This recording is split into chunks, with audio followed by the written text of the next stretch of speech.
Hey guys, welcome back. For this video, I'm going to show you how to forward a text message on iPhone. So first, what you want to do is open up your messages app. Once you're there, just tap and hold on any message that you want and tap on more right here.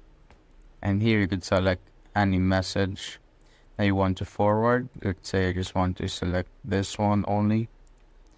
Then tap on the share button at the bottom right corner, and this will pop up, and you can now type in the person or the person's number that you want to send this message to, or you can just tap on the plus sign here at the right side to add the contacts that you want. And that's basically it, guys. If you want to send it now, just tap on the arrow button right here once you've put a contact that you want to send this message to. That's it, guys. If you have found this video helpful, simply leave a like below or subscribe because it helps reach more people. See you on the next one.